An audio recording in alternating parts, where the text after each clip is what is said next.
কঙ্গোতে Ebola পরিস্থিতি আরও উদ্বেগজনক হয়ে উঠেছে। দেশটির স্বাস্থ্য মন্ত্রণালয়ের সর্বশেষ তথ্য অনুযায়ী এখন পর্যন্ত ২,৯০৫ জনের ইবোলা সংক্রমণ নিশ্চিত হয়েছে। এরই মধ্যে মৃতের সংখ্যা ছাড়িয়েছে ১৩০০।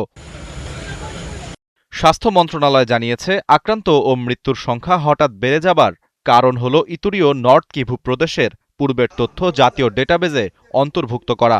ফলে নতুন করে গণনায় আসা অনেক পুরনো ঘটনাও এই পরিসংখ্যানে যুক্ত হয়েছে। সর্বশেষ ২৪ ঘণ্টায় ৯৭টি নতুন সংক্রমণ এবং ৬২টি মৃত্যু রেকর্ড করা হয়েছে।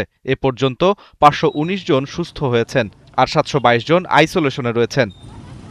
এদিকে নতুন আক্রান্ত অঞ্চল তসুপ প্রদেশের রাজধানী কিসাঙ্গানি সফর করে প্রধানমন্ত্রী জুডিথ সুমিনওয়া তুলুকা বলেন, অনেক রোগী গুরুতর অসুস্থ হবার পর হাসপাতালে আসছেন, ফলে চিকিৎসা আরও কঠিন হয়ে পড়ছে।